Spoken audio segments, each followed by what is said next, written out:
नमः शिवाय। हर हर भोले नमः शिवाय। ओम नमः शिवाय। ओम नमः शिवाय। हर हर भोले नमः शिवाय। ओम नमः शिवाय। ओम नमः शिवाय। हर हर भोले नमः शिवाय।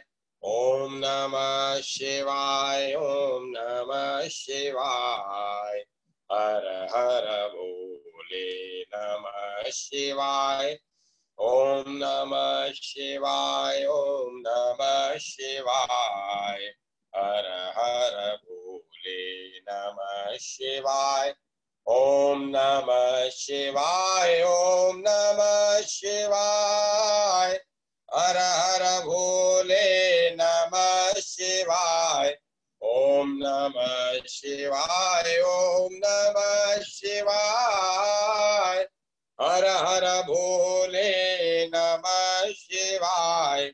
ओम नमः शिवाय। ओम नमः शिवाय। हर हर भोले नमः शिवाय। ओम नमः शिवाय। ओम नमः शिवाय। हर हर भोले नमः शिवाय। ओम नमः शिवाय। ओम नमः शिवाय। हर हर भोले नमः शिवाय। ओम नमः शिवाय। ओम नमः शिवाय। हर हर भोले नमः शिवाय। ओम नमः शिवाय। ओम नमः शिवाय। हर हर भोले नमः शिवाय। ओम नमः शिवाय। ओम नमः शिवाय। हर हर भोले नमः शिवाय। ओम नमः शिवाय। ओम नमः शिवाय। हर हर भोले नमः शिवाय। ओम नमः शिवाय। ओम नमः शिवाय। हर हर भोले नमः शिवाय। ओम नमः शिवाय। ओम नमः शिवाय। हर हर भोले नमः शिवाय। ओम नमः शिवाय। ओम नमः शिवाय। हर हर भोले नमः शिवाय। ओम नमः शिवाय। ओम नमः शिवाय। हर हर भोले नमः शिवाय। ओम नमः शिवाय। ओम नमः शिवाय। हर हर भोले नमः शिवाय। ओम नमः शिवाय। ओम नमः शिवाय। हर हर भोले नमः शिवाय। ओम नमः शिवाय। ओम नमः शिवाय। हर हर भोले नमः शिवाय। ओम नमः शिवाय। ओम नमः शिवाय। हर हर भोले नमः शिवाय। ओम नमः शिवाय। ओम नमः शिवाय। हर हर भोले नमः शिवाय। ओम नमः शिवाय। ओम नमः शिवाय। हर हर भोले नमः शिवाय। ओम नमः शिवाय। ओम नमः शिवाय। हर हर भोले नमः शिवाय। ओम नमः शिवाय। ओम नमः शिवाय। हर हर भोले नमः शिवाय। ओम नमः शिवाय। ओम नमः शिवाय। हर हर भोले नमः शिवाय।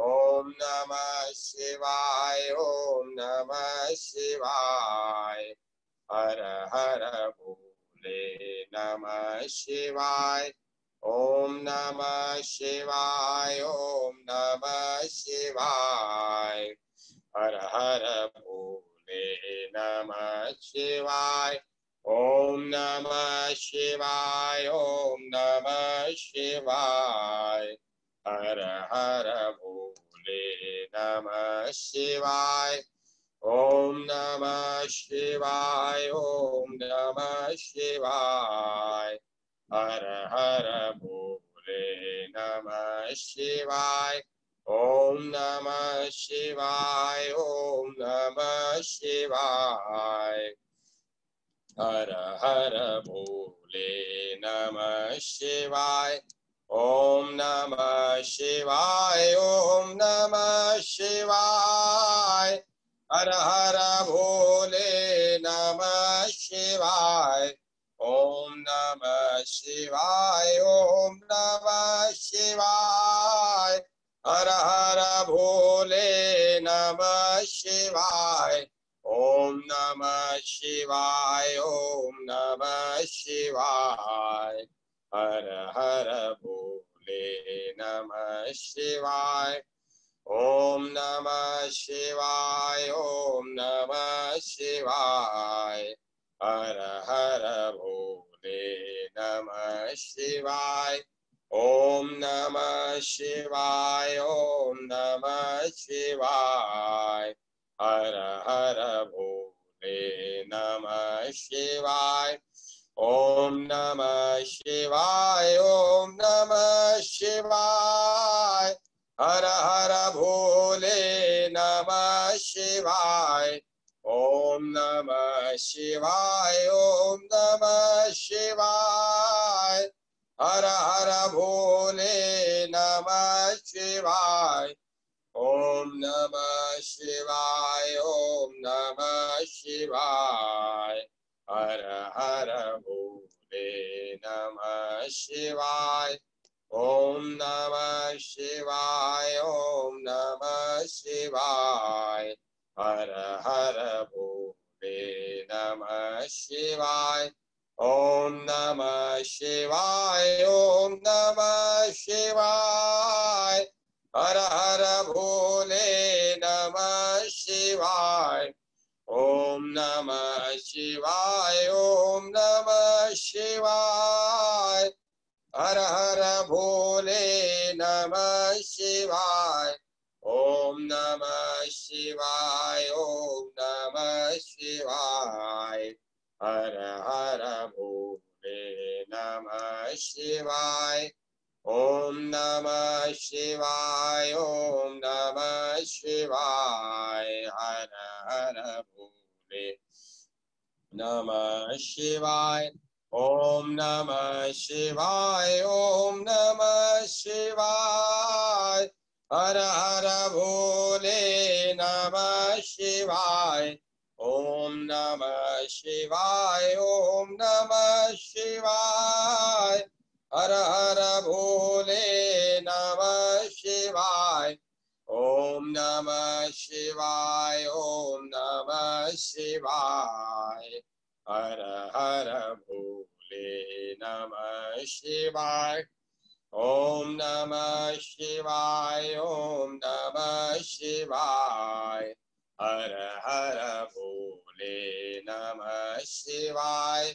ओम नमः शिवाय, ओम नमः शिवाय, हर हर भोले नमः शिवाय, ओम नमः शिवाय, ओम नमः शिवाय, हर हर भोले नमः शिवाय, ओम नमः शिवाय, ओम नमः शिवाय, हर हर भोले नमः शिवाय, ओम नमः शिवाय, ओम नमः शिवाय, हर हर भोले नमः शिवाय, ओम नमः शिवाय, ओम नमः शिवाय, हर हर भोले शिवाय।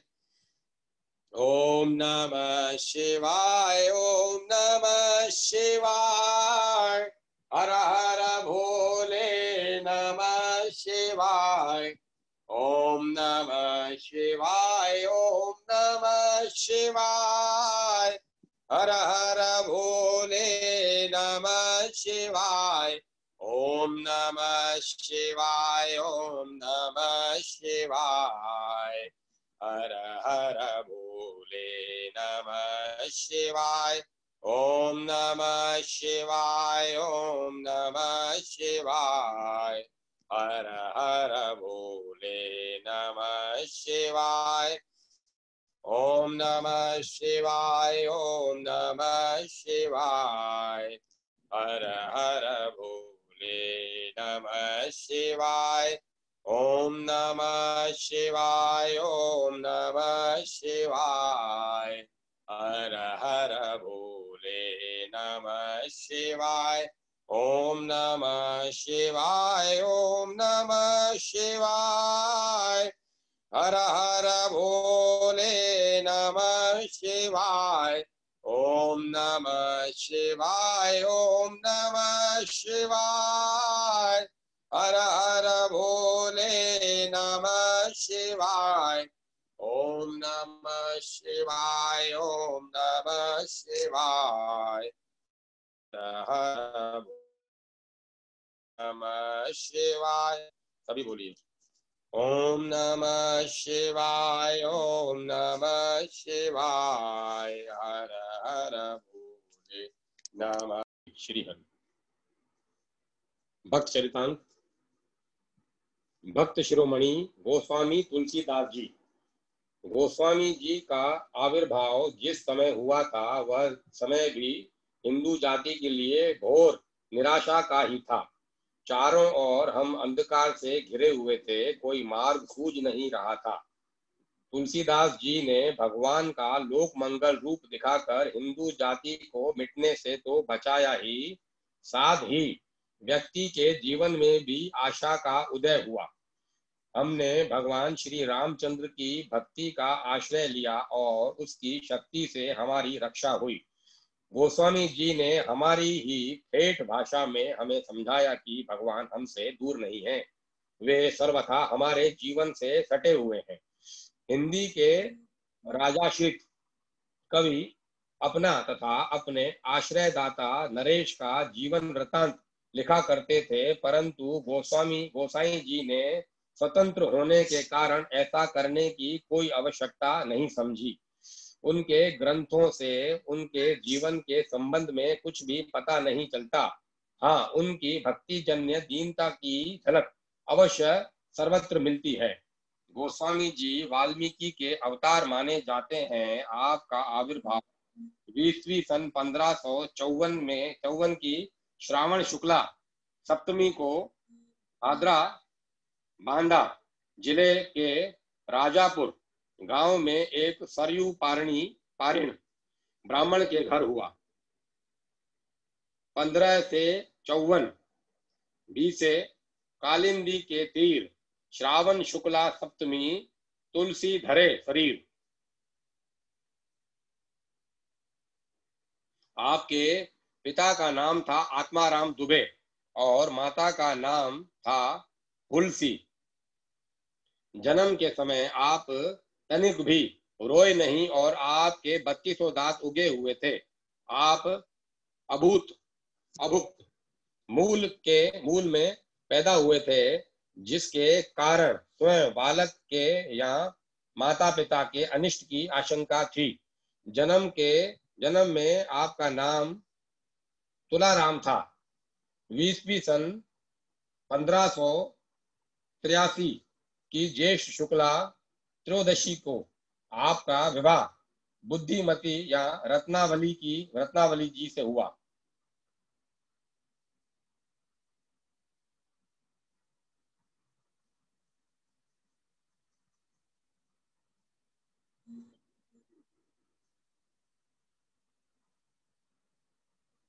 पत्नी के प्रति आपकी बड़ी गहरी आसक्ति थी।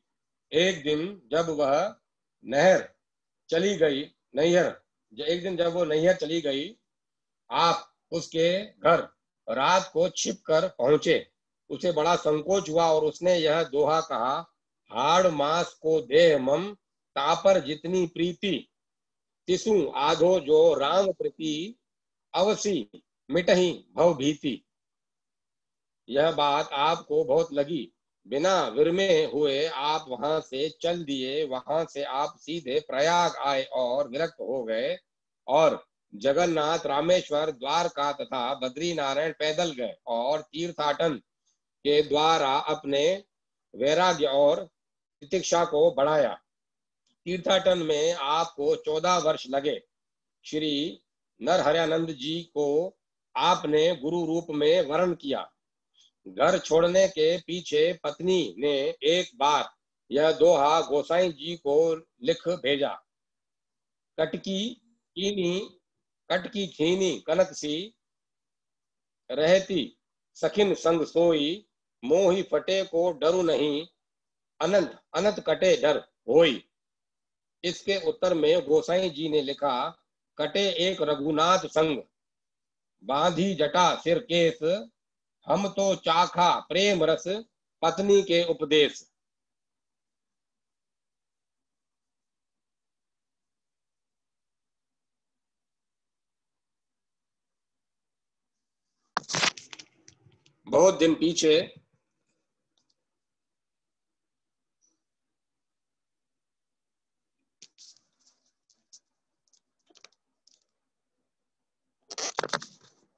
बहुत दिन पीछे वृद्धावस्था में आप एक बार चित्रकूट से लौटते समय अनजान में अपने ससुर के घर जा पहुंचे।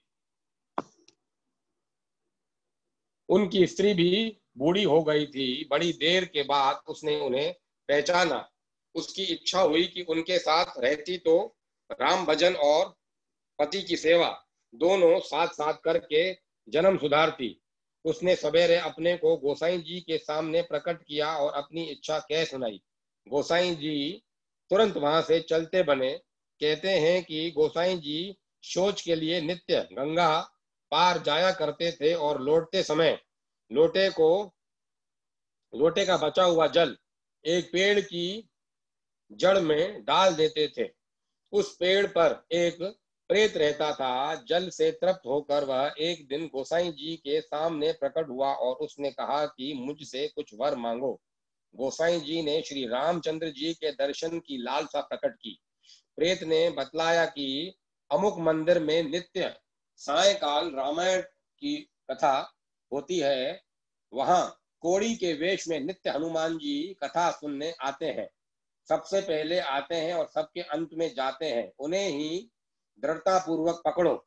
गोसाई जी ने ऐसा ही किया। श्री हनुमान जी के चरण पकड़कर आप जोर जोर से रोने लगे। अंत में हनुमान जी ने आज्ञा दी कि जाओ, चित्रकूट में दर्शन होंगे। आदेशानुसार आप चित्रकूट आए। एक दिन वन में घूम रहे थे कि दो सुंदर राजकुमार, एक श्याम और एक गौर, एक हिरण के पीछे धनुष बाण लिए घोड़ा दौड़ाए दिखलाई दिए। रूप देखकर आप मोहित हो गए। इतने में हनुमान जी ने आकर पूछा, कुछ देखा? हाँ, दो सुंदर राजकुमार इसी राह से घोड़े पर गए हैं। हनुमान जी ने कहा, वे ही राम लक्ष्मण थे। 20वीं सन 1607 की मौनी अमावस्या थी। दिन था बुधवार। चित्रकूट के घाट पर बैठकर तुलसीदास जी चंदन घिस रहे थे। इतने में भगवान सामने आ गए और आपसे चंदन मांगा। दृष्टि ऊपर को उठी तो उस अनूप रूप राशि को देखकर आंखें मुग्ध हो गई। टकटकी बंद गई। शरीर की सारी सुध बुध जाती रही। संवत 1631 की रामनवमी मंगलवार को श्री हनुमान जी की आज्ञा और प्रेरणा से आपने रामचरितमानस का प्रणयन प्रारंभ किया। 2 वर्ष 7 महीने 26 दिनों में आपने उसे पूरा किया। पूरा हो चुकने पर श्री हनुमान जी पुनः प्रकट हुए और पूरी रामायण सुनी और आशीर्वाद दिया कि यह कृति तुम्हारी कीर्ति को अमर कर देगी। एक दिन चोर तुलसीदास जी के यहाँ चोरी करने गए तो देखा कि एक श्याम सुंदर बालक धनुष बाण लिए पहरा दे रहा है। चोर लौट गए। दूसरे दिन भी वे आए तो उसी पहरेदार को देखा। सवेरे उन्होंने गोसाई जी से पूछा कि आपके यहाँ श्याम सुंदर बालक कौन पहरा देता है। गोसाई जी समझ गए कि मेरे कारण प्रभु को कष्ट उठाना पड़ता है, अतएव आपके पास जो कुछ भी था सब उन्होंने लुटा दिया। आपके आशीर्वाद से एक विधवा का पति पुनः जीवित हो गया। यह खबर बादशाह तक पहुंची। उसने उन्हें बुला भेजा और कहा कि कुछ करामत दिखाओ। आपने कहा कि राम नाम के अतिरिक्त मैं कुछ भी करामत नहीं जानता। बादशाह ने उन्हें कैद कर लिया और कहा कि जब तक करामत नहीं दिखाओगे छूटने नहीं पाओगे। तुलसीदास जी ने श्री हनुमान जी की स्तुति की। हनुमान जी ने बंदरों की सेना से कोट को विध्वंस करना आरंभ किया। बादशाह ने आपके पैरों में गिरकर क्षमा मांगी। गोसाई जी एक बार वृंदावन आए। यहाँ एक मंदिर में दर्शन को गए। श्री कृष्ण मूर्ति का दर्शन करके यह दुआ आपने कहा, का बरनऊ छवि आज की भले बने हो नाथ, तुलसी मस्तक तब नवे जब धनुष बाण ले वो हाथ। भगवान ने आपको श्री रामचंद्र जी के स्वरूप में दर्शन दिए। आपके रचे हुए 12 ग्रंथ प्रसिद्ध हैं। दोहावली, कवित, रामायण, गीतावली, रामचरितमानस, रामलला, नहछु, पार्वती मंगल, जानकी मंगल, भैरवे, रामायण, रामाज्ञा, विनय पत्रिका, वैराग्य संदीपनी, कृष्ण गीतावली, इनके सिवा राम सत्य सही, संकट मोचन हनुमान बाहुक, राम नाम मणि, कोश मुंजशा, राम चला का, हनुमान चालीसा आदि ग्रंथ भी आपके नाम से प्रख्यात हैं। गोस्वामी तुलसीदास जी रामायण भारत में घर घर में बड़े आदर और भक्ति के साथ पढ़ी और पूजी जाती है। मानस ने कितनी बिगड़ों को सुधारा है, कितने मुमुक्षुओं को मोक्ष की प्राप्ति कराई है, कितने भगवत प्रेमियों को भगवान से मिलाया है, इसकी कोई गणना नहीं है। यह तरन तारन ग्रंथ है, कोई भी हिंदू इससे अपरिचित नहीं है। 126 वर्ष की अवस्था में संवत 1680 की श्रावण शुक्ला सप्तमी शनिवार को ही आपने 80 घाट पर शरीर छोड़कर साकेत लोक को प्रयाण किया। संवत 16 से 80 संघ के तीर, श्रावण शुक्ला सप्तमी, तुलसी तजो शरीर। भक्त कबीर जी। उच्च श्रेणी के भक्तों में कबीर जी का नाम आदर और श्रद्धा के साथ लिया जाता है। इनकी उत्पत्ति के संबंध में कई प्रकार की किंवदंतियां हैं। कहते हैं जगत गुरु रामानंद स्वामी के आशीर्वाद से ये काशी की एक विधवा ब्राह्मणी के गर्भ से उत्पन्न हुए। लज्जा के मारे वह नवजात शिशु को लहर तारा के ताल के पास फेंक आई।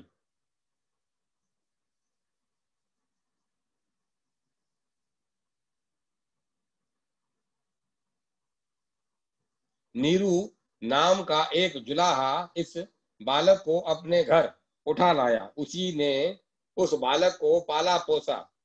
यही बालक कबीर कहलाया। कुछ कबीर पंथी महानुभवों की मान्यता है कि कबीर का आविर्भाव काशी के लहरतारा तालाब में कमल के एक अति मनोहर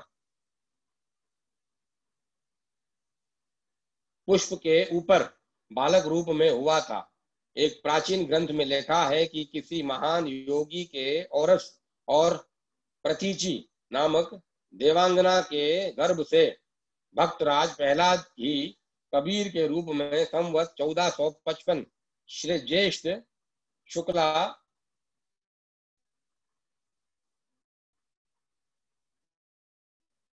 15 को प्रकट हुए थे।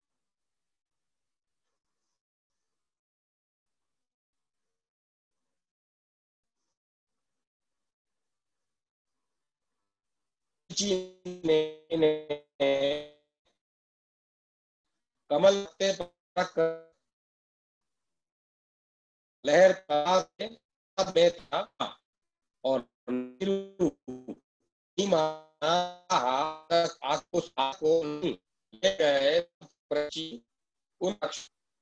कुछ लोगों का भी कथन की जन्म से ही मतलब है और सियाने होने पर स्वामी रामानंद के प्रभाव में आकर उन्होंने हिंदू धर्म की बातें जानी।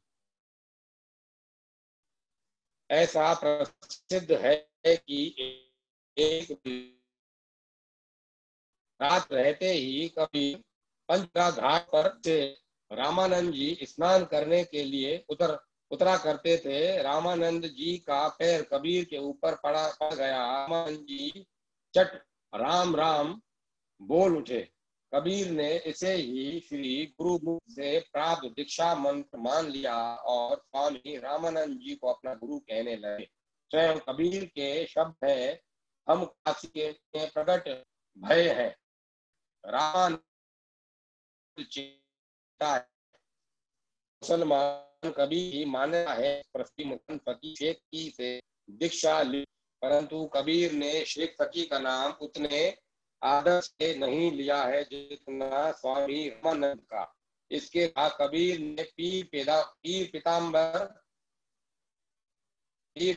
का नाम भी विशेष आदर से लिया है। इन बातों से यही सिद्ध होता है कि कबीर ने हिंदू मुसलमान का भेदभाव मिटाकर हिंदू भक्तों और मुस्लिम फकीरों का सत्संग किया और उसने उसे जो कुछ भी तत्व प्राप्त हुआ उससे हृदयंगम किया। जनश्रुतियों के अनुसार कबीर के एक पुत्र और एक पुत्री थी। उनका नाम था कमाल और पुत्री का अली। इनकी स्त्री का नाम लोई बतलाया जाता है। इस छोटे से परिवार के पालन के लिए कबीर को अपने जगह पर कठिन परिश्रम करना पड़ता था। वे साधु संतों का जमघट रहता ही था, इसीलिए कभी कभी उन्हें फाके मस्ती का मजा भी मिला करता था। कबीर पढ़े लिखे नहीं थे। स्वयं उन्हीं के शब्द हैं, मसीह कागज छोयो नहीं, कलम कही नहीं हाथ। कबीर की वाणी का संग्रह बीजक के नाम से प्रसिद्ध है। इसके 3 भाग हैं, रेमनी, रमेनी, शबद और साखी। भाषा खिचड़ी है। पंजाबी, राजस्थानी, खड़ी बोली, अवधी, पूर्वी ब्रज भाषा आदि कई बोलियों का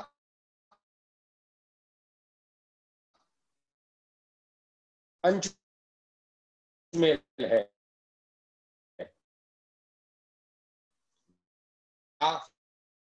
एक था पीर को जीवन हिंसा के उपासक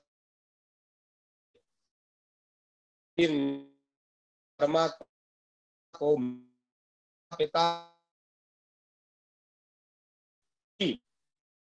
आदि गौरी के के साथ संबंध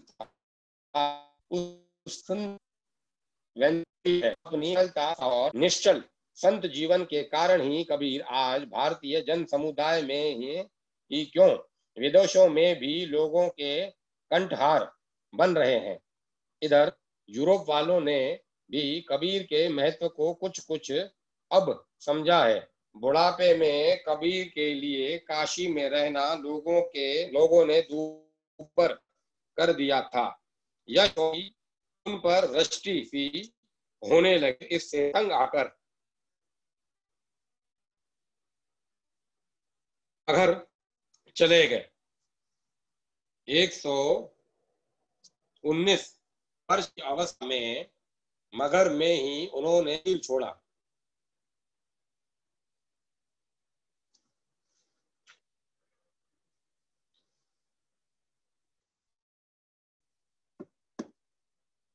संत शिरोमणि कबीर का नाम उनकी सरलता और साधुता के लिए संसार में सदा अमर रहेगा। उनकी कुछ साखियों की बानी लीजिए। ऐसा कोई ना मिला सत नाम का मीत, तन मन सापे मिरग ज्यों, सुन बधिक का गीत। सुख के माथे सिल परो, सुख के माथे सिल परो, जो नाम हृदय से जाए। बलिहारी व दुख की, जो पल पल नाम रटाए। तन थीर, मन थीर, बचन थीर, सुरत निरत थीर होए। कहे कबीर इस पलक को, कल्प न पावे कोय। माली आवत देख के, कलियां करे पुकारी। फूली फूली चुन लिए, कल हमारी बारी। सोई तो सुपने मिले, जागो की बिछुरत नाही। हंस हंस कंत न पाई, पाइन रोए। हंसी खेले मिले, तो कौन दुहागिनी होए। हंस कंता जिन पाया तिन रोए। हंसी खेले पी मिले, तो कौन दुहागिनी होए। चूड़ी पट को पल, चोली लावो आगी। चूड़ी को पल से, चोली लावो आगी। जा काल यह तन धरो, नाती गल लागी। सब रग ता रबाब तन, बिरह बजावित और न कोई सुनी सके। कोई के चित, कबीर प्याला प्रेम का अंतर लिया है। रोम रोम में रमी रहा, और हम क्या खाए। भक्तवर श्री दादू जी सन 1600 ईस्वी की चैत्र शुक्ला अष्टमी गुरुवार को अहमदाबाद में लोग ब्राह्मण के घर उनका प्रकट हुआ था। ये नाग ब्राह्मण लोधी राम के कोई संतान नहीं थी। एक भगवान का से उसने साबरमती नदी में बहता हुआ एक संदूक देखा। नदी में से उसने संदूक को निकाल लिया और खोलने पर देखा कि उसमें परम ज्योतिर्मय छोटा सा बालक हंसता हुआ लिख रहा है। उस बालक को घर पर लाकर अपनी या उसकी स्त्री भी उसे भगवान की कृपा पूर्ण देन समझकर बड़े प्यार से पालने लगी। भगवान की माया से उसके स्तनों में दुग्ध भी आ गया। माता पिता के लाड़ प्यार में पलते हुए दादू जी दूज के चांद की तरह दिन दिन 11 वर्ष की अवस्था में श्री के वृद्ध रूप से दर्शन देकर तत्व ज्ञान का उपदेश। दादू जी विरक्त कर समय बाद सत्संग के लिए से निकल पड़े, परंतु माता पिता के पीछे करके पकड़ बड़ नगर में उनका विवाह कर दी। परंतु सांसारिक बंधन उन्हें थोड़े ही सकते थे। 19 वर्ष की अवस्था में ये फिर घर से निकल पड़े। घूमते घामते ये जयपुर राज्य अंतर्गत सांभर ग्राम में जा पहुंचे। यहाँ पर दादू जी ने अपने को छिपाने एवं शरीर यात्रा के लिए रुई पीने दुनिया का कार्य आरंभ किया। तदंतर 12 वर्ष तक तपस्या करके पूर्ण सिद्धि प्राप्त निरंतर है। योग छके रहते, भक्ति रस में छके रहते, तो वचन सिद्धि भी प्राप्त थी, परंतु ये दिखाना पाप समझते थे। अंतर्मुख अंतर ज्योति के ध्यान अब स्मरण एवं सहज योग से ईश्वर में लय होने को ही सर्वोपरि साधन मानते। अहिंसा सत्य असत्य शोधंती अपरिग्रह वैराग्य तितिक्षा समता निर्भीमानता एवं आर्जव आदि सात्विक गुणों की प्राप्ति के लिए साधना करने वाले को ही साधु मानते हैं।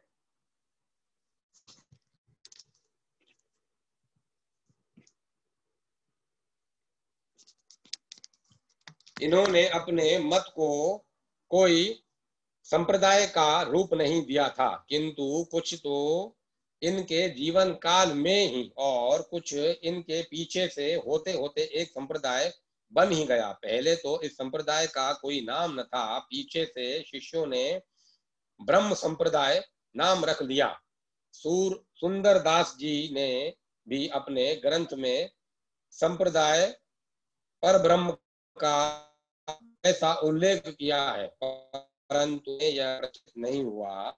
अब यह दादू पंथियां दादू संप्रदाय के नाम से प्रसिद्ध है। यूं तो दादू के 12 शिष्य थे, परंतु मुख्यतः गणना में 52 शिष्य ही आते हैं। इनमें से 100 शिष्य तो विरक्त हो गए और उन्होंने शिष्य एवं मठ आदि नहीं बनाए। बाकी के 52 शिष्य बनाने एवं स्थान थांबाधारी महंत कहलाए। दादू जी विवाहित थे, उनके 2 पुत्र एवं 2 पुत्रियां थी। दादू जी का परम पद प्रयाण नारायण नामक स्थान में हुआ था। वह दादू पंथियों का प्रधान स्थान है।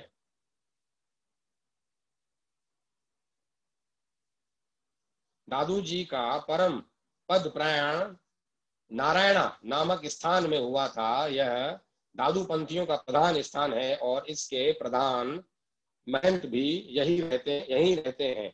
यहाँ पर कई दर्शनीय स्थान भी बने हुए हैं। दादी का सफेद पत्थर का दादू द्वारा भी यही बना है।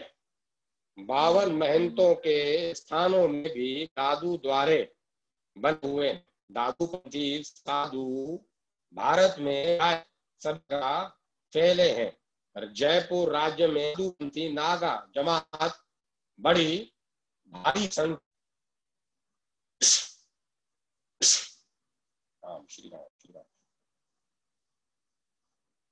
इस जमात के साधु बड़े वीर होते हैं। अन्य साधु भगवा वस्त्र पहनते हैं, परंतु नागा साधु सफेद वस्त्र ही धारण करते हैं।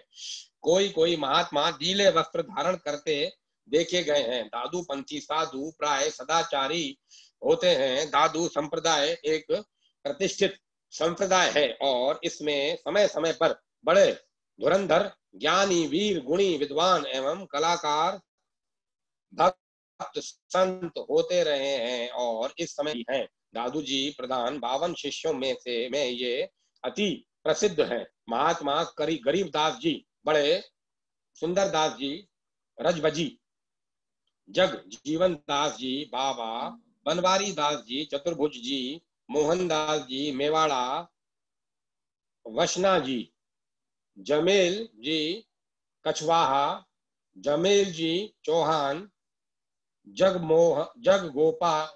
गोपाल जी, जग्गा जी, जगन्नाथ जी, कायस्थ श्याम सुंदरदास जी, दुस्तर जिनके सुंदर विलास आदि ग्रंथ हैं इत्यादि। श्री दादू जी महाराज ने सन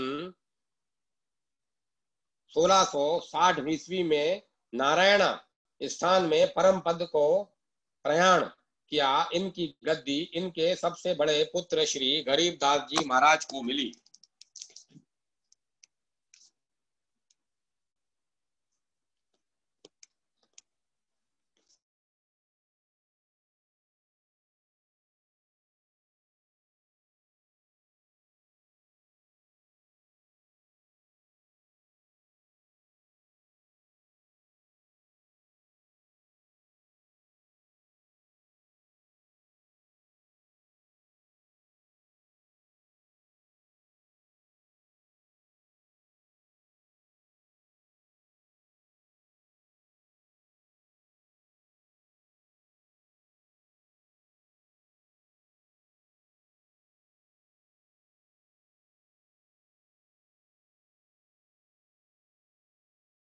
को जब रोकना अनिवार्य हो चला था, मुगल शासन के अंतर्गत जब मजहबी तासुब चरम सीमा पर था, सधर्म त्याग के लिए प्रजा को नाना कष्ट देकर विवश किया जा रहा था, ऐसे ही समय में साम्य और एकता के प्रतीक भक्त प्रवर श्री गुरु नानक देव जी प्रकाश में आए थे।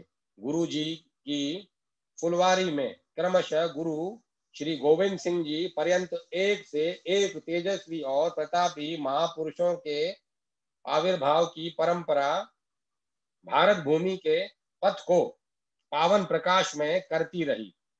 श्री नानक जी विक्रम 1526 सन 1469 में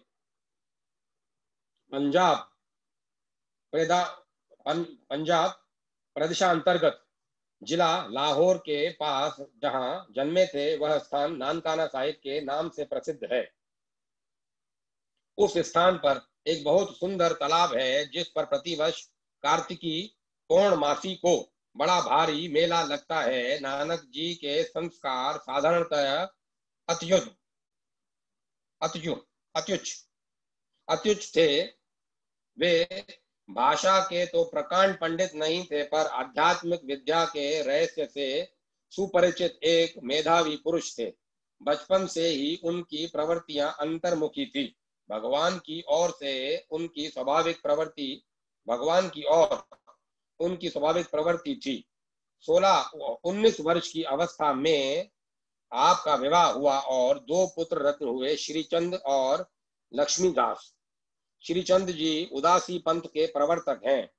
आपकी अवस्था जैसे जैसे बढ़ती गई, वैसे ही वे आत्मिक उन्नति के प्रवाह में बह चले और अंतोगत्वा ग्रस्त से विरक्त हो गए।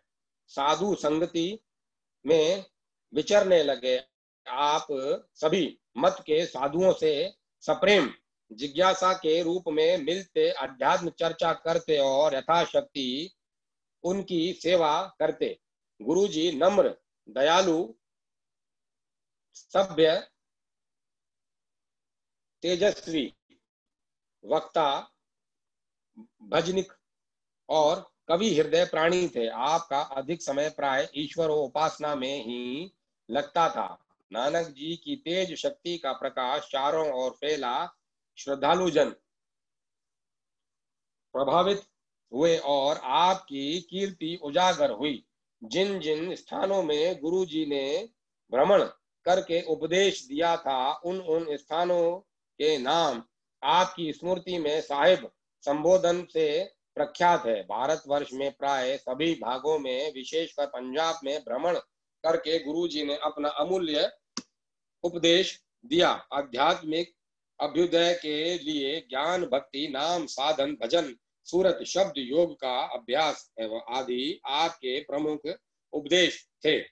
इन्हीं के द्वारा भवसागर से निस्तार की आपकी निष्ठा थी। सांप्रदायिक हट व दुराग्रह का लेश भी आप में न था। कोई नवीन पंथ निर्माण भी उनका ध्येय या उपदेश न था। वे तो एक उच्च कोटि के भगवत भक्त थे। नानक देव जी के शिष्य रूढ़ी के रूप में सिख कहलाने लगे। संत पंथ उन कतिपय घटनाओं का परिणाम है जो मुख्यतया पंचम गुरु अर्जन देव के समय में से घटित होनी प्रारंभ हुई थी और दशम गुरु श्री गोविंद सिंह जी के समय और उनके पश्चात तक घटती रही। यह सत्य है कि गुरु नानक देव जन्म से पंजाबी थे, परंतु वे केवल पंजाब या भारत के ही नहीं, प्रत्युक्त समस्त संसार के लिए आदरणीय थे। वे मानव एकता के सार्थक थे और उसी का प्रचार उन्होंने अपने जीवन में किया। उनका कहना है, खालक बसे खलक बसे रब माह, मंदा किसनु आखिए जान जिस बिन कोई नाह। खालक बसे खलक, मैं खलक बसे सब माह, मंदा किसनु आखिए जान जिस बिन कोई नाह। गुरु जी के जन्म के समय देश में विदेशियों का राज्य था और लोग बड़े दुखी थे। सन 1526 में जब बाबर ने भारत पर आक्रमण किया तब देश की स्थिति और भी खराब हो गई थी। उस समय देश में जो अत्याचार हुए, हत्या कांड और लूटमार हुई, उसका वर्णन गुरुजी ने अपनी वाणी में बड़े दर्द भरे शब्दों में किया है। खुरासान खसमान किया, हिंदुस्तान डराया, आपे दोष न देई करंदा, जमकर मुगल पठाया, देसी में खसम की वाणी तेसणा करी वे, जिसे मैं खसम की वाणी तेसणा करी वे ज्ञान के लालो। पाप की जंज ले काबलो धाया, जोरो मंगी दान पे लालो, जिन सिर सोहन पटिया मांगी, पाए संदूर, सो सिर काले मनियन गल बिच आवे गुण। वे इस अत्याचार के विरुद्ध जोरदार आवाज उठाने के लिए स्वयं एमनाबाद गए, जहां विशेष रूप से अन्याय का जोर था। उन्होंने वहां पर होने वाले अन्याय का तीव्र विरोध किया और आक्रमणकारियों की तथा तत्कालीन कमजोर सरकार की निंदा की। इस विरोध के कारण बाबर ने उन्हें कैद कर लिया। रिहा होते ही उन्होंने घर बार और परिवार आदि छोड़कर देश विदेशांतरों का भ्रमण किया। भारतीय साम्यवाद के संदेश के लिए आप न केवल भारत के एक छोर से दूसरे छोर तक गए, बल्कि नेपाल, भूटान, सिक्किम, तिब्बत, चीन, ईरान, अफगानिस्तान और अरब भी गए।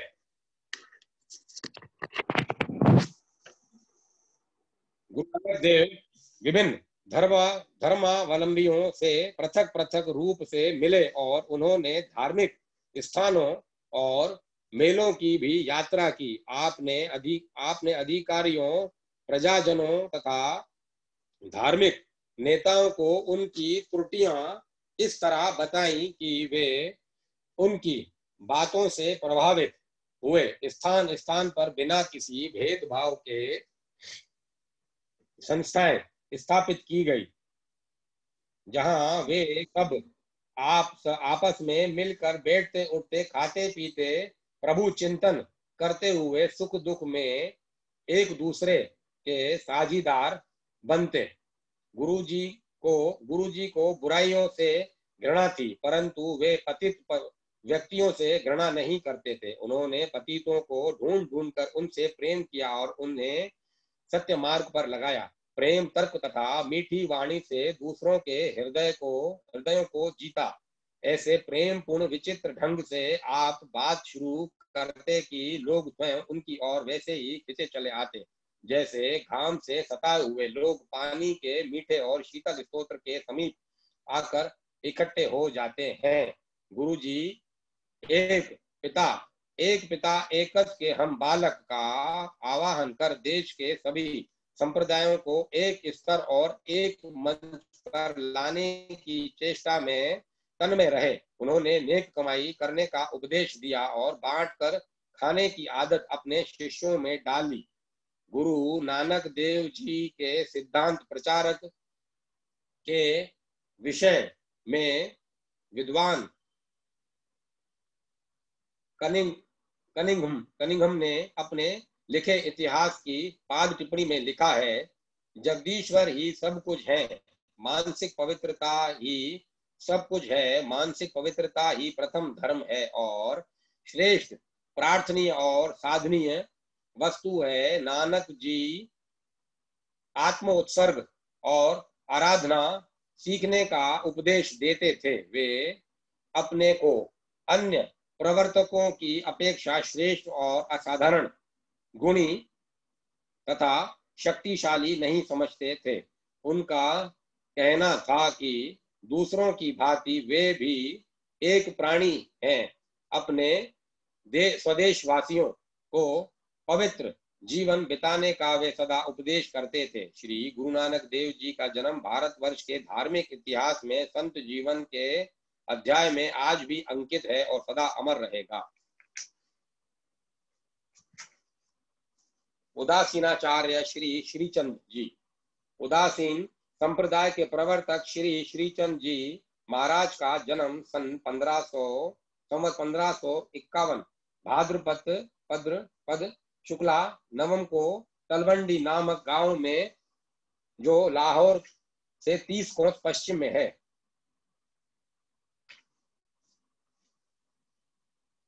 तथा आजकल जिसको नानकाना साहिब कहते हैं, क्षत्रिय कुलभूषण श्री गुरु नानक देव जी की धर्म पत्नी श्री सुलक्षणा देवी के गर्भ से हुआ था। जिस समय आप इस पृथ्वी तल पर प्रकट हुए, उसी समय आपका शिशु शरीर जटा भस्म आदि से विभूषित था, और ज्यों ज्यों वह बड़ा हुआ त्यों त्यों आपने जो एक से एक अद्भुत कार्य किए, उनको देख सुनकर लोगों को यह पक्का विश्वास हो गया कि आप कोई अलौकिक महापुरुष हैं तथा विषयांध जीवों के उद्धारार्थ ही पधारे हैं। यथा समय आपका यज्ञोपवीत संस्कार संपन्न हो गया और आप विद्या अध्ययन के लिए कश्मीर भेजे गए। वहां आपने अल्प काल में ही वेदांगों का विधिवत अध्ययन कर लिया, और जब आप ब्रह्मचार्य आश्रम का पालन करते हुए सकल शास्त्र निष्णात हो गए, तब सन 1581 की आषाढ़ी पूर्णिमा को कश्मीर में ही आपने सदगुरु स्वामी श्री अविनाशी राम जी से उदासीन संप्रदाय अनुसार दीक्षा ले ली।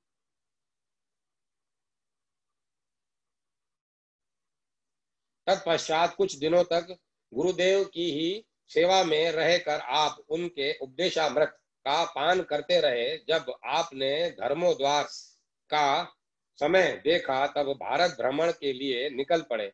उत्तर भारत से लेकर दक्षिण भारत के प्राय समस्त तीर्थों का आपने परिभ्रमण किया और अपने उपदेशों द्वारा धार्मिक जगत में एक नवीन जागृति फैला दी। स्थानों में भी जा जाकर आपने कितने पाप परायण जीवों का उद्धार किया, जिसकी इसकी कोई गणना नहीं की जा सकती। कुछ समय के अनंतर आप फिर कश्मीर की ओर चले गए और वहां जाकर आपने वेद भाष्यों की रचना की। तत्पश्चात आपका पदार्पण पेशावर और तथा काबुल की ओर हुआ। उधर के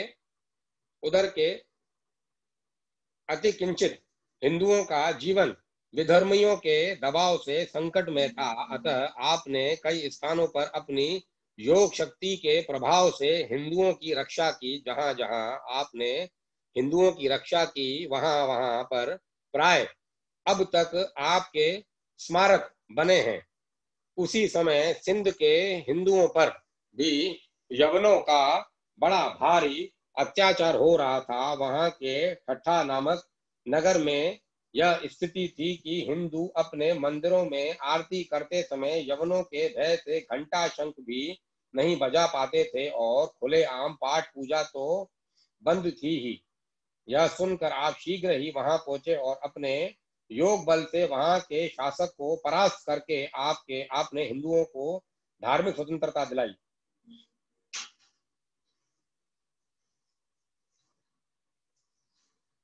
इसी प्रकार आपने जहांगीर बादशाह को भी एक बार अपने योग बल का परिचय देकर प्रभावित किया था, और काबुल के वजीर खान नामक मुसलमान पर तो आपकी योग शक्ति का प्रभाव जादू की तरह पड़ा था। वह आपके उपदेशों के प्रभाव से भगवान श्री कृष्ण का अनन्य भक्त बन गया और हे कृष्ण विष्णु मधु केटव भारे की ध्वनि लगाने लगा। तात्पर्य यह है कि आपने लोकहित के लिए असंख्य चमत्कारपूर्ण कार्य किए। स्थानाभाव के कारण यहाँ उनका वर्णन नहीं किया जा सकता, और न आपके अमूल्य उपदेश ही यहाँ दिए जा सकते हैं। जिन्हें आपके जीवन की अनंत घटनाओं तथा आपके दिव्य उपदेशों का जानना हो, जिन्हें आपके जीवन की अनंत घटनाओं तथा आपके दिव्य उपदेशों को जानना हो, उन्हें श्री चंद्र प्रकाश उदासीन धर्म रत्नाकर उदासीन नामंजरी प्रभूति ग्रंथों का अवलोकन करना चाहिए। उदासीन संप्रदाय के प्रचार द्वारा सनातन धर्म की विजय पताका फहराते हुए आप 150 वर्ष तक इस धराधाम पर विराजमान रहे। जब आपके निवारण का अवसर आया, तब आप चंबा की पार्वत्य गुफाओं में जाकर तिरोहित हो गए। इसी कारण आपकी निर्वाण तिथि का ठीक ठीक पता नहीं चलता। ठठा, वराहट, श्रीनगर, कंधार और पेशावर, ये 5 आपके मुख्य निवास स्थान थे। आपके बाद आपके अनेकों शिष्य भी बड़े बड़े सिद्ध महात्मा हुए और उन्होंने भी विश्व का बड़ा हित किया। भक्त प्रवर स्वामी श्री हरिदास जी, हरि पुरुष जी।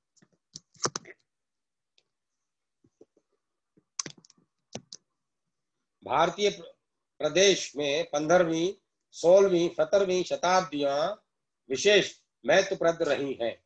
इनमें अनेकों ईश्वर के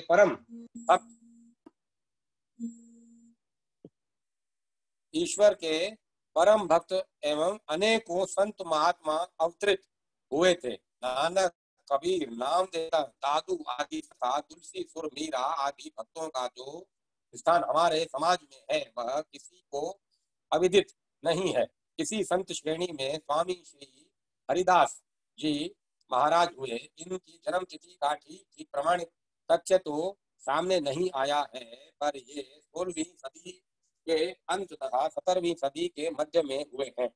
महाराज श्री हरिदास जी का जन्म सांखला गोत्र के क्षत्रिय कुल में परगना डिडवाणे के कापठोण ग्राम में हुआ था।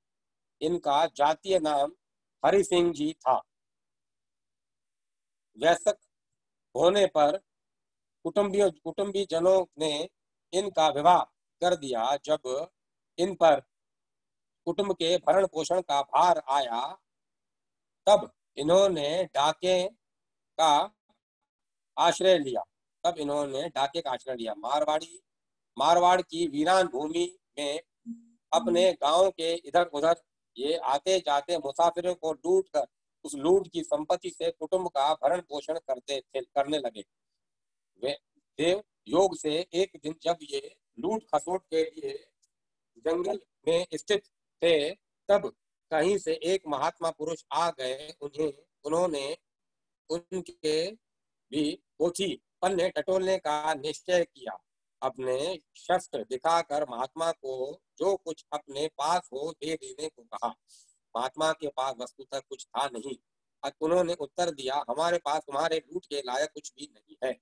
हरि सिंह जी को विश्वास नहीं हुआ। उन्होंने महात्मा को अपनी तलाशी देने को बाध्य किया। महात्मा ने तलाशी दे दी। उनके पास कुछ निकला नहीं। जब हरि सिंह जी कुछ न मिलने से हताश हुए, तब महात्मा ने उन्हें कहा कि तुम यह लूट खसोट का जघन्य कर्म क्यों करते हो? कुटुंब के भरण पोषण के लिए तो खेती आदि का कार्य भी किया जा सकता है। तुम इस निकृष्ट कर्म में लगाकर अपने अत्युत्तम मनुष्य जन्म को अनवरत हिंसा से क्यों पाप में बना रहे हो? क्या तुम्हारा यह कुटुंब जिसके पालन पोषण के लिए तुम यह पाप कर्म कर रहे हो, तुम्हारे इस पाप का भी भागीदार होगा?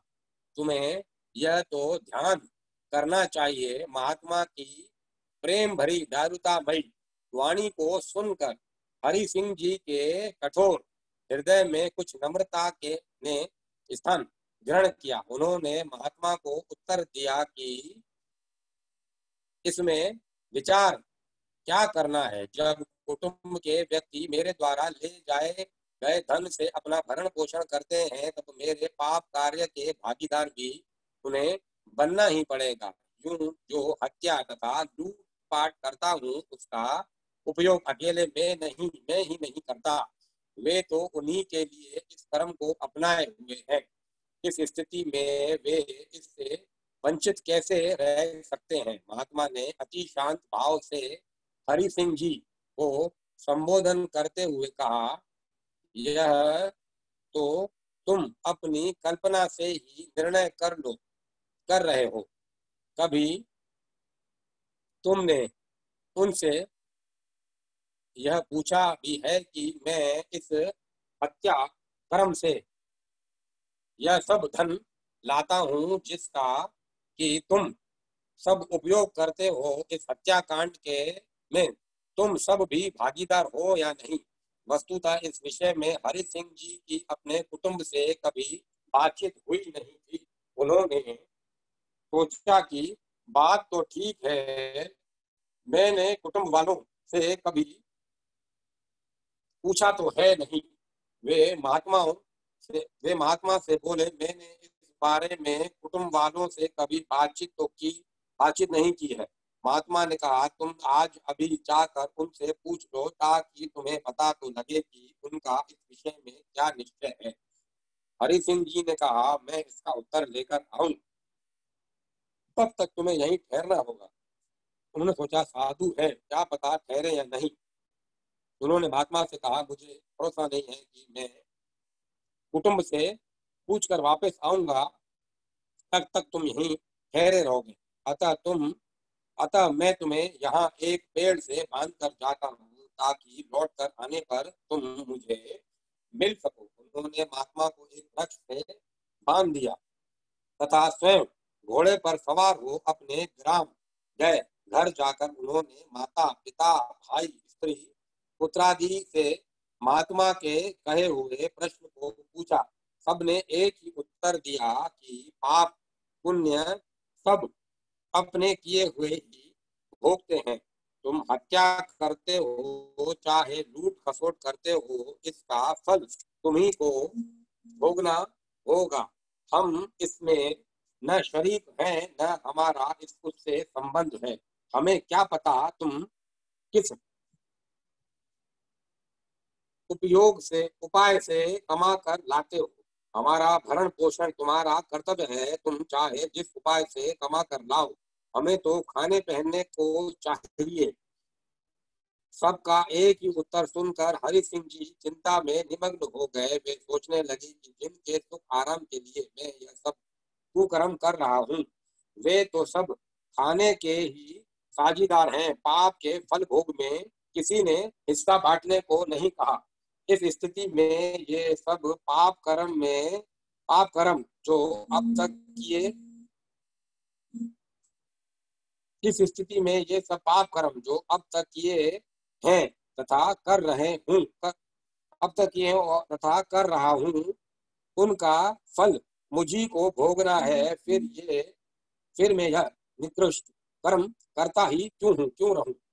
इस तरह विचार करते हुए हरि सिंह जी वापस उस स्थान पर आए जहां महात्मा को बांध गए थे। महात्मा के पास जाकर उनके बंधन खोल हाथ जोड़ उनके चरणों में गिर गए, उनसे प्रार्थना करने लगे, महाराज, घर में जो सभी व्यक्ति मेरे पाप कर्म में हिस्सा बांटने से इनकार कर गए हैं, मैंने इतने समय तक जिनके लिए इतना घोर पाप किया, वे सब तो केवल खाने भर के ही साक्षी हैं। आपने ठीक ही कहा था। अब आप ही मुझे कोई ऐसा मार्ग बतलाइए जिससे मैं इस पाप कर्म का ठीक ठीक प्रायश्चित कर सकूं।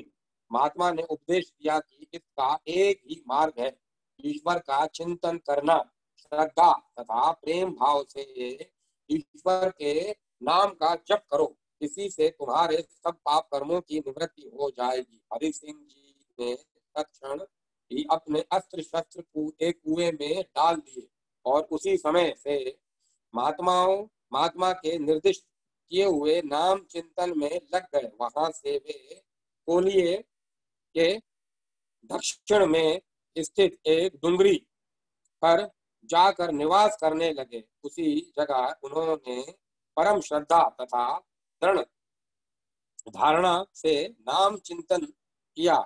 उनके हृदय के सब मलिन भाव समाप्त हो गए। अतः अंतःकरण की पवित्रता होते ही उनकी कठोर हिंसा भावना की जगह दया और प्रेम ने अपना आवास कर लिया।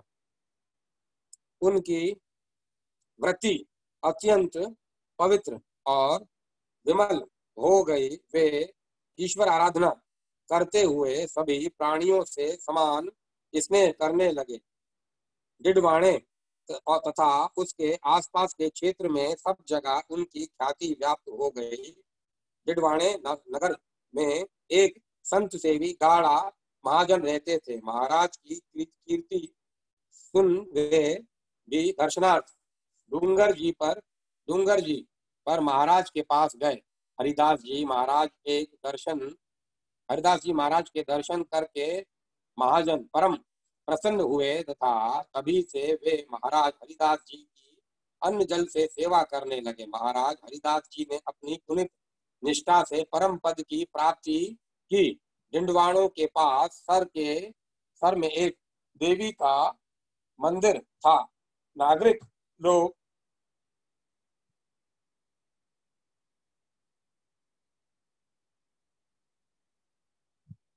लोग परंपरा से देवी को पशुओं की बलि चढ़ाया करते थे। जब महाराज हरिदास जी ने इस स्थिति को देखा तब उन्हें अत्यंत दुख हुआ। उन्होंने अपने सदुपदेश द्वारा लोगों को पशुवध करने से रोका। उनकी सद्भावना पूर्ण प्रेरणा से जो लोग बहुत काल से पशु बलि दिया करते थे उन्होंने भी इसका परित्याग कर दिया। तब से अब तक उस पाड़ा देवी के स्थान पर कभी पशु बलि नहीं की जाती। इस हिंसा के निवारण से लोगों की उनमें और भी अधिक श्रद्धा हुई। जन साधारण उन्हें अब दयाल महाराज के नाम से संबोधित करने लगे।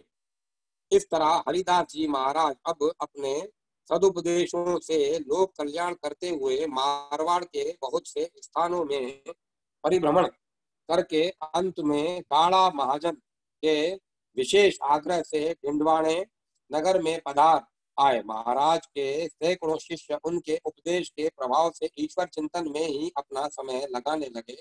हरिदास जी महाराज के जीवन काल में ही अनेकों शिष्य उन्हीं के आदर्श पर चलने लग गए थे। उन शिष्यों की परंपरा ही आगे चलकर निरंजनी संप्रदाय कहलाने लगी। राजस्थान के 4 संत संप्रदाय दादूपंथी, निरंजनी, राम स्नेही शाहपुरा, राम स्नेही सिंहस्थल वे में निरंजनी संप्रदाय भी अपना प्रमुख स्थान बनाए हुए है। इस संप्रदाय के मूल प्रवर्तक उपयुक्त हरिदास जी महाराज ही थे। उन्होंने अपने अभ्यास तथा नाम चिंतन से जो अनुभूति प्राप्त की उसे अपनी वाणी द्वारा सर्वसाधारण तक पहुंचाया। उनकी यह वाणी ही अब उनका वास्तविक स्मृति चिन्ह है। उक्त वाणी का प्रकाशन जोधपुर के साधु देवदास जी ने सन 1988 ईस्वी में किया है।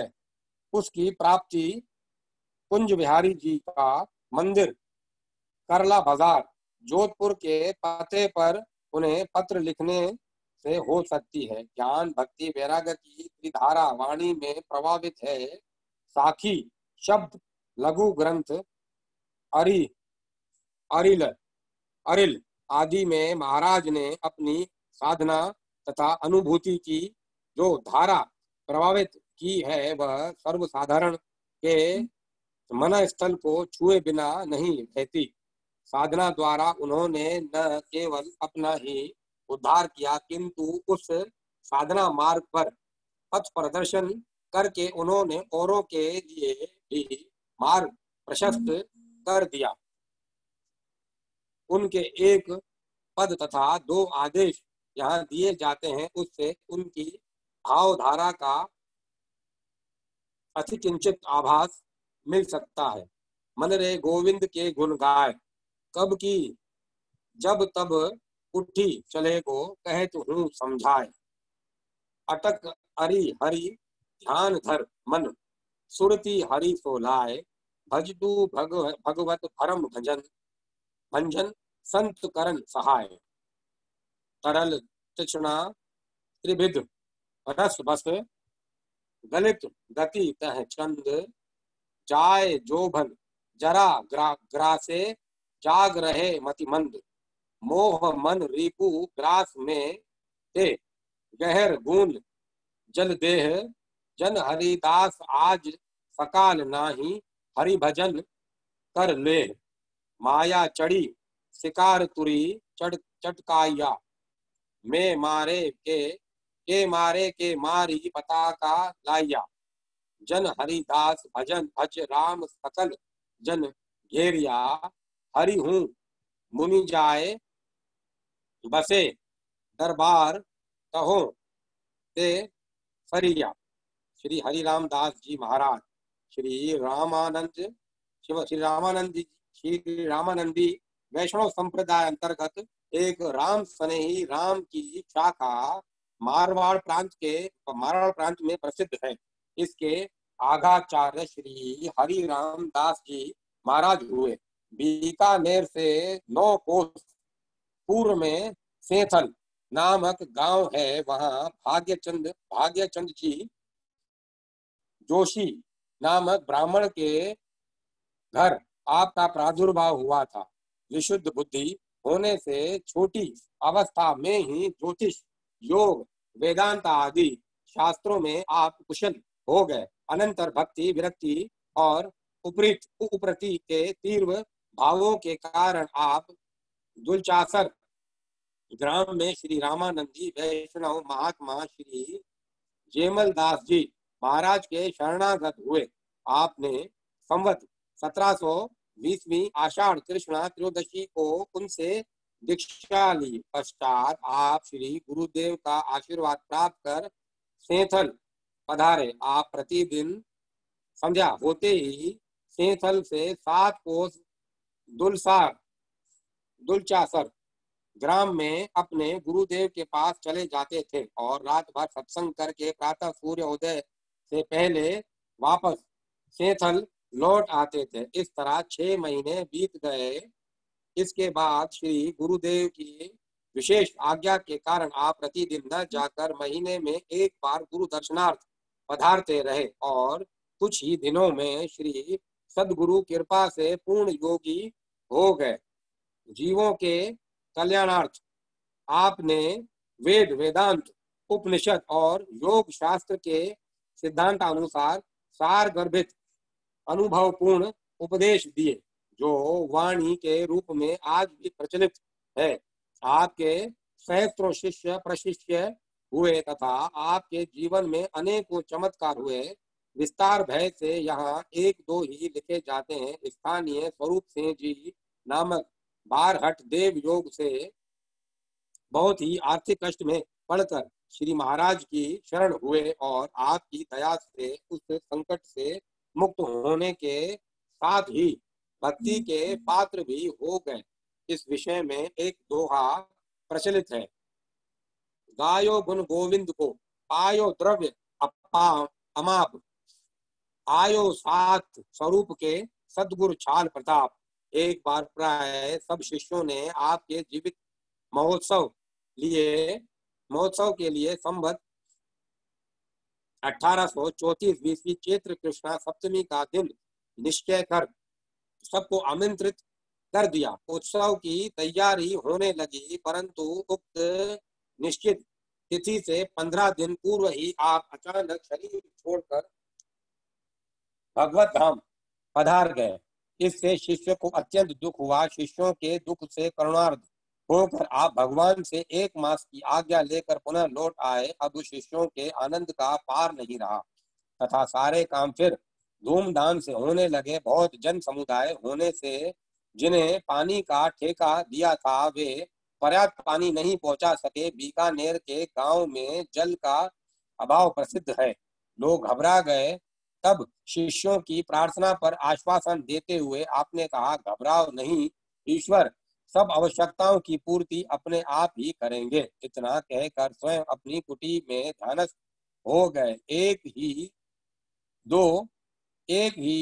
दो घड़ी में प्रभु कृपा से निर्मल आकाश में मेघों ने आकर गर्जना की और चारों ओर जल ही जल कर दिया।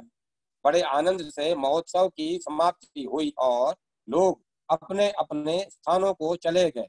तब आपने पूर्व प्रतिज्ञा को याद कर संवत 1835 चैत्र शुक्ला सप्तमी शुक्रवार को 3 प्रहर पहले ही अंत्येष्टि क्रिया की सब सामग्री मंगवा ली और निर्दिष्ट समय पर शरीर छोड़ दिया। भक्त श्री रामचरण जी राम स्नेही संवत 1776 20वीं माघ शुक्ला 14 के दिन ढूंढाण देश में सोडा नामक ग्राम में बीजावर्गीय वैश्य श्री वकत राम जी की धर्म पत्नी से आपका जन्म हुआ था। आपका जन्म नाम श्री राम कृष्ण जी था।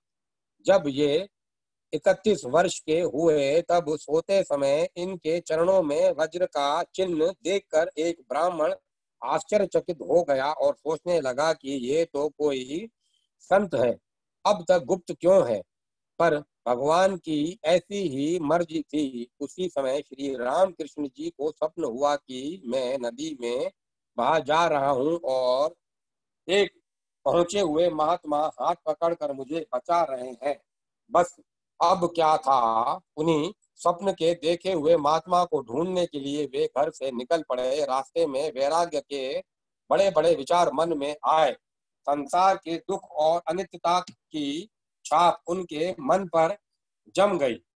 मेवाड़ के दांतड़ा ग्राम में इन्हें वही महात्मा मिल गए। उन संत का नाम श्री कृष्ण राम जी महाराज था और उन्होंने इन्हें योग्य अधिकारी समझकर भगवत तत्व का उपदेश किया और उनका नाम श्री रामचरण जी रख दिया। ये संवत 1808 ईस्वी के भाद्रपद में गुड़द वेश धारण करके गुफा में घुसे और 25 वर्ष तक तपस्या करते रहे। तत्पश्चात उन्होंने 36,000 से अधिक साखियों की रचना की। वे अनुभव से ओतप्रोत है। इनके 225 शिष्य थे। ये मुमुक्षु जनों को निर्गुण राम महामंत्र का उपदेश करते थे। शाहपुरा नरेश आपको बड़ी श्रद्धा से शाहपुरा ले आए थे और शाहपुरा में ही संवत 1855 ईस्वी वैशाख कृष्ण 5 को इन्होंने अपना पंचभौतिक शरीर त्यागा। ये राम स्नेही संप्रदाय के मूलाचार्य माने जाते हैं। भक्त महेश दास जी 400 साल पहले की बात है। सौंदर्य की गोद कश्मीर की घाटी में भक्त महेश दास जी का जन्म हुआ था। कश्मीर की रमणीयता ने इनके मन में सौंदर्य उपासना के प्रति प्रगाढ़ अभिरुचि उत्पन्न कर दी और बचपन से ही ये चेतन सौंदर्य परमात्मा की खोज में लग गए।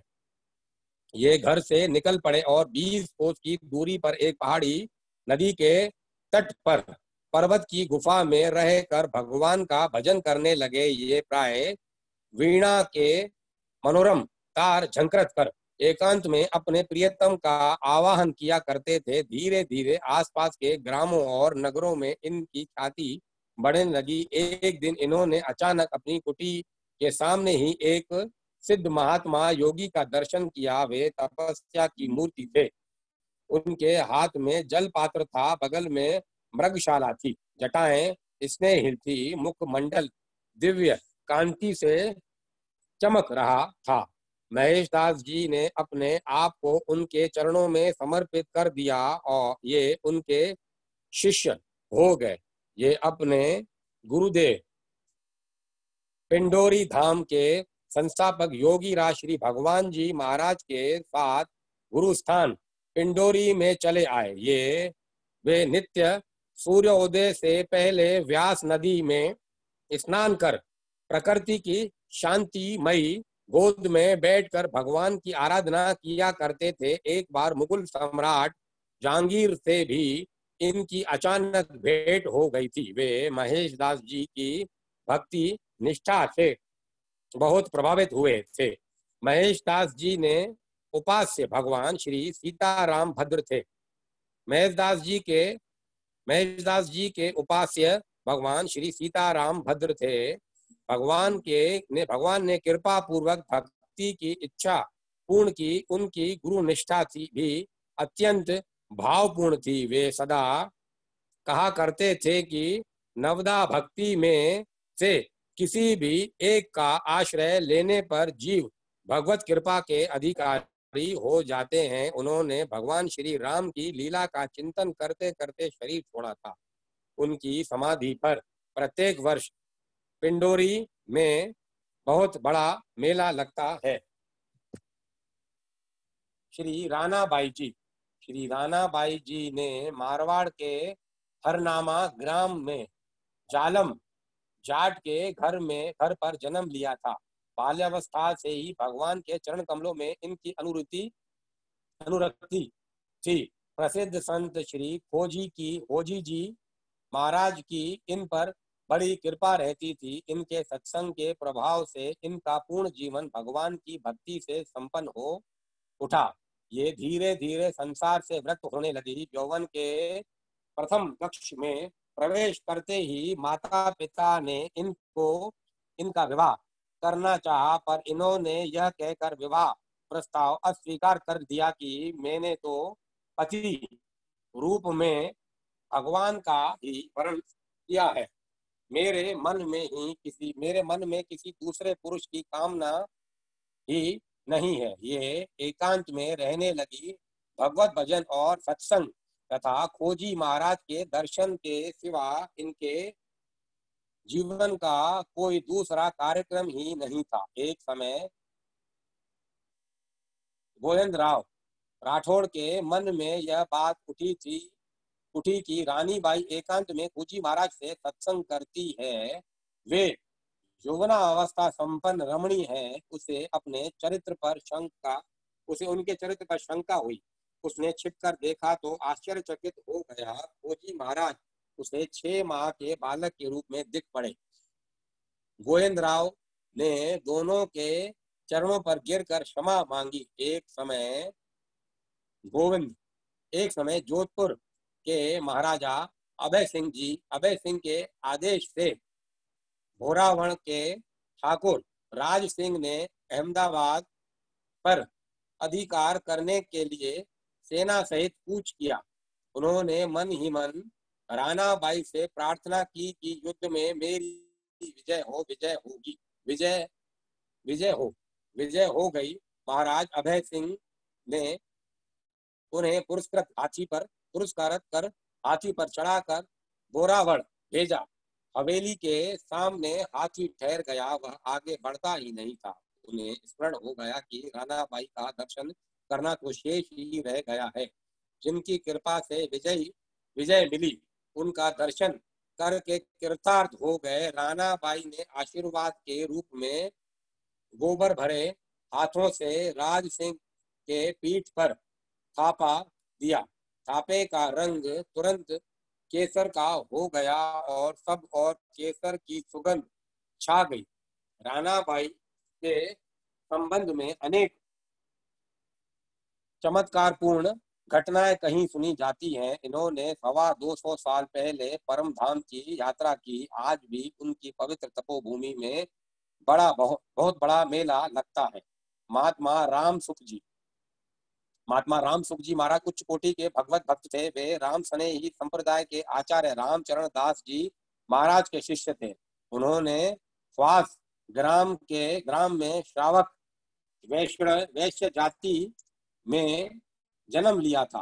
बाल्यकाल से ही भगवान के प्रति प्रेम भाव था। संत और साधुओं की सेवा में उनका मन बहुत लगता था। कुछ दिनों के बाद उन्होंने शाहपुर में रामचरण दास जी महाराज के दर्शन किए और दीक्षित होकर 12 साल तक नितांत एकांत स्थान में घोर तपस्या की। धीरे धीरे उनका वैराग्य, तप तथा और त्याग पूर्ण जीवन अड़ोस पड़ोस के लोगों के लिए एक आकर्षक पदार्थ हो गया। वे तपस्या की अवधि में मौन व्रती हो गए थे। एक बार मराठों की सेना एक जंगल से जा रही थी कि उसने देखा एक पुरुष कुछ दूर पर बैठा है। राम सुख जी महाराज भजन में लीन थे, भगवान के ध्यान में समाधिस्थ थे। सेना के कुछ सैनिकों ने उन्हें ठग समझकर उन पर तलवार से प्रहार किया। 84 बार निष्फल हो गए। अंत में सेनापति ने प्रहार किया। तब राम सुख महाराज के शरीर से दूध निकलने लगा, खून नाम मात्र को भी न दिख पड़ा। सेनापति ने समस्त सेना सहित क्षमा मांगी। संत की चरण धूलि मस्तक पर चढ़ाई। एक समय अनेक उनके अड़ोस पड़ोस के ग्रामों के निवासी अकाल से आशंकित होकर मालवा की ओर जाने की तैयारी करने लगे। उन्होंने राम सुख जी महाराज का चरण स्पर्श किया। संत उनकी मार्मिक वेदना से पिघल उठे। उन्होंने उन लोगों को घर छोड़कर बाहर जाने की मनाही कर दी। कुछ ही समय के बाद भगवान की कृपा से मूसलाधार जल वर्षी हुई। श्री राम सुख जी महाराज बहुत बड़े त्यागी भक्त और महात्मा थे। वे अपने पास एक फटा पुराना कंधा और तुम्बा ही रखते थे। उन्होंने आज से 2 साल पहले तोक में नश्वर शरीर छोड़ दिया।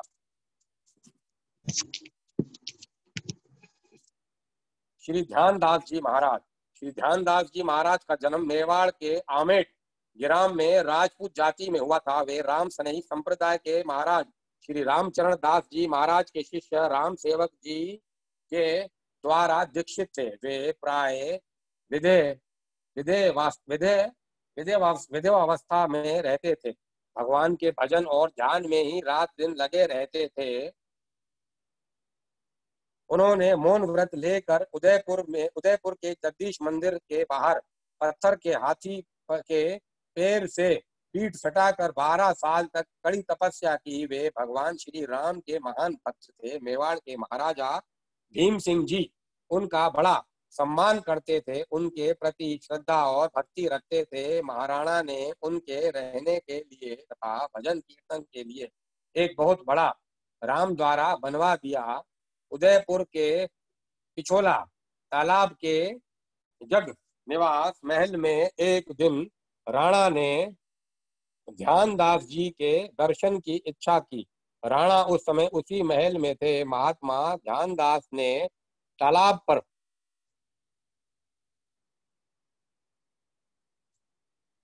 पर जाजिम बिछवा दिया। वह कमल के पत्ते के समान जलतर पर तैरने लगा। कुछ संतों को साथ लेकर ध्यानदास जी जाजिम पर बैठ गए और जग निवास महल में पहुंच गए।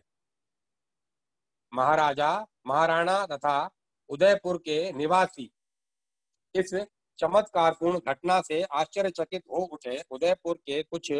उदयपुर में कुछ दिनों तक रहने के बाद ध्यानदास जी महाराज ने बीकानेर, कोटा आदि स्थानों में भ्रमण करके राम भक्ति का प्रचार किया। वे आदर्श त्यागी, सिद्ध वैरागी और महान भक्त थे। 200 साल पहले उन्होंने समाधि ले ली। भक्त रैदास जी, मैं अपनो मन हरिजू सो जोरी सबन सो तोरियो। सब ही पहर तुम्हारी आस्था, मन क्रम वचन कहे रैदासा। प्रभु की भक्ति में जाति पाति का भेदभाव न कभी था और न कभी रह ही सकता है। रैदास ने स्वयं कहा है, जाति भी ओछी, कर्म भी ओछा, कि सब हमारा नीचे से प्रभु ऊंच कियो है, कहे रैदास चमारा। रैदास के जन्म की निश्चित तिथि अब तक संदिग्ध सी है। कबीर के समसामयिक होने के कारण इनका समय ईसवी सन की 15वीं सदी ठहरता है। रैदास का जन्म काशी में ही हुआ और वे कई बार कबीर के सत्संग में भी सम्मिलित हुए थे। कथा है कि पूर्व जन्म में ये ब्राह्मण थे और स्वामी रामानंद के शाप से चमार के घर उत्पन्न हुए। बचपन से ही रैदास साधु सेवी थे, इस कारण इनके पिता रघु इन पर नाराज रहा करते थे। बात यहाँ तक बढ़ी कि उन्होंने रैदास को घर से निकाल दिया और खर्च के लिए एक पैसा भी नहीं दिया। रैदास अलमस्त फक्कड़ थे, लोग परलोक की निंदा स्तुति की और उनकी दृष्टि गई ही नहीं। घर में एक सती साध्वी स्त्री थी जो कुछ घर में होता उसे तैयार कर वह पति की सेवा में ला रखती। रैदास एक मामूली झोपड़ी में रहते थे, जूते बनाकर अपनी जीविका चलाते थे। पास में ही श्री ठाकुर जी की चतुर्भुजी मूर्ति थी। जूते टांगते जाते और प्रेम विहल वाणी से अपने हरि की ओर निहार निहार कर गाते रहते, प्रभु जी तुम पानी जाके अंग अंग समान, प्रभु जी तुम घन बन हम मोरा, जैसे चितवत चंद चकोरा। प्रभु जी तुम दीपक हम बाती, जाको जाकी ज्योति बरे दिन राती। प्रभु जी तुम मोती हम धागा, जैसे सोन ही मिलत सुहागा। प्रभु जी तुम स्वामी हम दासा, ऐसी भक्ति करे रहे दासा। कहते हैं इनकी आर्थिक दुर्वस्था को देखकर प्रभु को दया आई और उन्होंने साधु रूप में रैदास के पास आकर उनको पारस पत्थर दिया और इससे जूते सीने की एक लोहे की औजार को सोना बनाकर दिखा भी दिया। रैदास जी ने उस पत्थर को लेने से इनकार कर दिया, परंतु साधु भी एक हठी था। लाचार होकर रैदास ने कहा, नहीं मानते हो तो छप्पर में खोस दो। 13 महीने बाद जब वही साधु फिर आए और पत्थर का हाल पूछा, तब रैदास ने कहा कि जहां खोस गए थे वहीं देख लो, मैंने उसे छुआ भी नहीं है। भक्तमाल में रैदास के संबंध में कई बातें लिखी हैं। इनमें एक यह भी है कि चित्तौड़ की रानी ने जो एक बार काशी यात्रा के लिए आई थी, रैदास की महिमा सुनकर उनको अपना गुरु बनाया। रैदास के संबंध में चमत्कार की कई बातें प्रख्यात हैं, जिनसे यही स्पष्ट प्रमाणित होता है कि भगवान के दरबार में जाति पाति का उतना महत्व नहीं है जितना भक्ति और लगन का है। पूरे 120 वर्ष के होकर रैदास जी भगवत धाम को प्राप्त हुए। उनके पंथ के अनुयायियों का विश्वास है कि वे सदैव गुप्त हो गए। गुजरात, बिहार आदि कई प्रांतों में लाखों आदमी ऐसे हैं जो अपने को रैदासी कहते हैं। रैदास जी प्रेम और वैराग्य की तो मूर्ति ही थे। श्री हरि चरणों का अनन्य आश्रय ही उनकी साधना का प्राण है। जो तुम तोरो राम मैं नहीं तोरूं, तुम सो तोरी कवन सो जोरू। तीरथ भरत न करो अंधेसा, तुमरे चरण कमल का भरोसा। जहां जहां जहां जाऊं तुम्हारी पूजा, तुम सा देव और नहीं दूजा। रैदास की व्यवस्था भी कितनी सरल, कितनी स्वाभाविक है। नर हरि चंचल है मति मेरी, कैसे भक्ति करूं मैं तेरी। तू मोही देखे हो तो ही देखूं, प्रीति परस्पर होई। तू मोही देखे तो ही न देखूं, यह मति सब बुद्धि होई। सब घट अंतर रमसी निरंतर, मैं देखन नहीं जाना। गुण सब तोर मोर सब अवगुण, कत उपकार न माना। मैं तो तोरी मोरी असमझिए, सो कैसे करी निस्तारा, कह रहे दास कृष्ण करुणा करुणामय, जय जय जगत आधारा। भक्त पर्वत जी भक्तराज नरसिंह मेहता के चचा थे। उनका यह नियम था कि प्रतिदिन हाथ में तुलसी जी का गमला लिया और अपने गांव मंगलोर मंगलो मंगरोल मंगरोल मंगरोल से भगवान का नाम लेते हुए चल पड़े। कोसों दूर द्वारका जाकर श्री रणछोड़ राय जी के चरणों में उसे रख के दंडवत करके फिर अपने घर आ जाते थे। अपने घर केवल रात में रहते और उसमें भी गमलों में तुलसी होते और प्रातः काल होते ही चल देते। 68 वर्ष तक इनका यह नियम चलता रहा। अब शरीर बूढ़ा हो गया, ज्वर आने लगा। घर के लोगों ने मना किया, फिर भी ये कब मानने लगे। इनका नियम अखंड रहा। एक दिन थक जाने के कारण 4 कोस दूर आजक गांव के बाहर बावली की सीढ़ी पर ये सो गए और स्वप्न देखा कि मैं भगवान द्वारकाधीश की सेवा कर रहा हूँ तथा वे प्रकट होकर कह रहे हैं कि मैं तुम पर प्रसन्न हूँ। अघन शुक्ला षष्ठी को गोमती को साथ लेकर तुम्हारे गांव में मैं ही आ जाऊंगा। अब यहाँ आने की आवश्यकता नहीं। इतने में ही इनकी आंख खुल गई। वे अपने भगवान को देखने के लिए व्याकुल हो उठे, परंतु न देख सकने के कारण स्वप्न पर पूरा भरोसा न हुआ। उसी समय आकाशवाणी हुई और फिर वही बात दोहराई गई। अब पर्वतदास ने भगवान की आज्ञा शिरोधार्य की। लोगों को बड़ी प्रसन्नता हुई।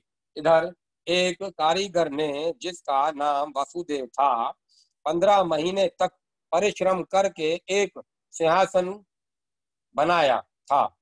उसे लेकर पर्वतदास के घर आने की आज्ञा हुई। ठीक 20वें विक्रम संवत 1500 की अघन शुक्ला षष्ठी के दिन 4 घड़ी दिन चढ़ते चढ़ते पर्वतदास के घर के पास ही बावली में देवी जल एकाएक बढ़ने लगा और भगवान श्री रणछोड़ राय उससे प्रकट हुए। सब लोगों ने उनकी पूजा की। उसी सिंहासन पर भगवान विराजमान हुए। श्री रणछोड़ राय जी का वह प्राचीन विग्रह आज भी मांगरोल में विराजित है और सिंहासन भी वहीं मौजूद है। इनके प्रताप से मांगरोल भारत का एक पवित्र तीर्थ हो गया है।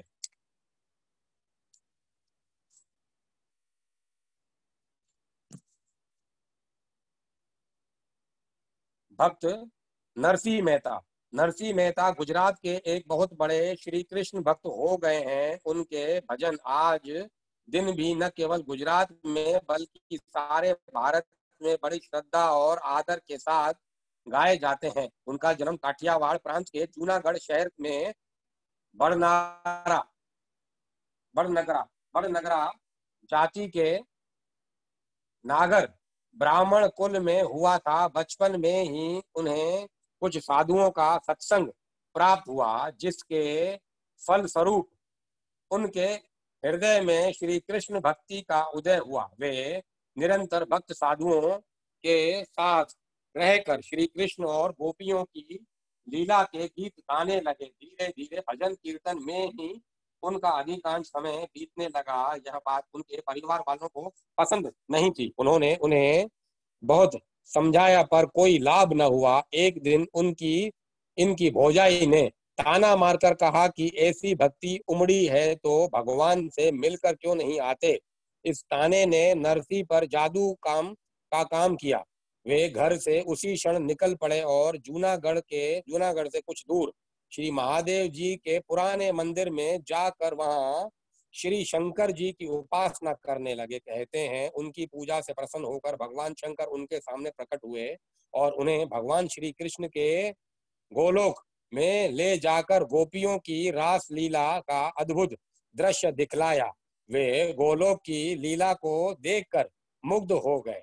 तपस्या पूरी कर वे घर आए और अपने बाल बच्चों के साथ अलग रहने लगे, परंतु केवल भजन कीर्तन में लगे रहने के कारण बड़े कष्ट के साथ उनकी गृहस्थी का काम चलता। स्त्री ने कोई काम करने के लिए उन्हें बहुत कहा, परंतु नरसिंह जी ने कोई दूसरा काम करना पसंद नहीं किया। उनका दृढ़ विश्वास था कि श्री कृष्ण मेरे सारे दुखों और अभावों को अपने आप दूर करेंगे। हुआ भी ऐसा ही। कहते हैं उनकी पुत्री के विवाह में जितने रुपए और अन्य सामग्रियों को की जरूरत पड़ी, सब भगवान ने उनके यहाँ पहुंचाई और स्वयं मंडप में उपस्थित होकर सारे कार्य संपन्न किए। इसी तरह पुत्र का विवाह भी भगवत कृपा से संपन्न हो गया। कहते हैं नरसिंह मेहता की जाति के लोग उन्हें बहुत तंग किया करते थे। एक बार उन लोगों ने कहा कि अपने पिता का श्राद्ध करके सारी जाति को भोजन कराओ। नरसिंह जी ने अपने भगवान को स्मरण किया और उसके लिए सारा सामान जुट गया। श्राद्ध के दिन अंत में नरसिंह जी को मालूम हुआ कि कुछ घी घट गया है। वे एक बर्तन लेकर बाजार घी लाने के लिए गए। रास्ते में उन्होंने एक संत मंडली को बड़े प्रेम से हरि कीर्तन करते देखा। बस नरसिंह जी उसमें शामिल हो गए और अपना काम भूल गए। घर में ब्राह्मण भोजन हो रहा था। उनकी पत्नी बड़ी उत्सुकता से उनकी बाट देख रही थी। भक्त वत्सल भगवान नरसिंह का रूप धारण कर घी लेकर घर पहुंचे। ब्राह्मण भोजन का कार्य सुचारू रूप से पूरा हुआ। बहुत देर बाद कीर्तन बंद होने पर नरसिंह जी घर घी लेकर वापस आए और उनकी पत्नी से देर के लिए क्षमा मांगने लगे। स्त्री आश्चर्य सागर में डूब गई। पुत्र पुत्री का विवाह हो जाने पर नरसिंह जी बहुत कुछ निश्चिंत हो गए और अधिक उत्साह से भजन कीर्तन करने लगे। कुछ वर्षों बाद एक एक करके उनकी स्त्री और पुत्र का देहांत हो गया। तब से वे एकदम विरक्त से हो गए और लोगों को भक्ति का उपदेश देने लगे। वे कहा करते थे, भक्ति तथा प्राणी मात्र से के साथ विशुद्ध प्रेम करने से सबको मुक्ति मिल सकती है। कहते हैं कि एक बार जूनागढ़ के राव मंडलिक ने उन्हें बुलाकर कहा, यदि तुम सच्चे भक्त हो तो मंदिर में जाकर मूर्ति के गले में फूलों का हार पहनाओ और फिर भगवान की मूर्ति से प्रार्थना करो कि वे स्वयं तुम्हारे पास आकर वह माला तुम्हारे गले में डाल दे, अन्यथा तुम्हें प्राण दंड मिलेगा।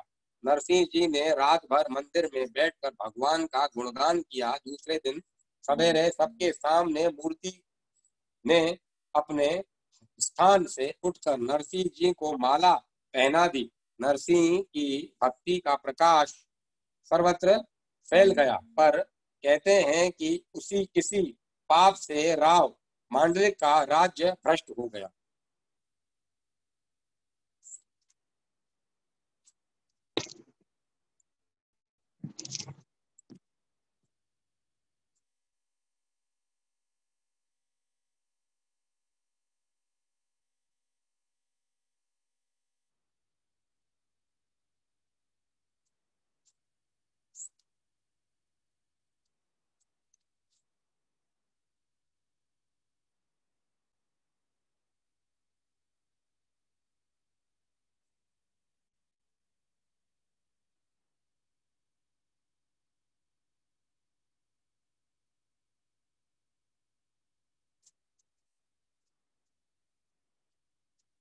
कथा को मैं विराम देता हूँ।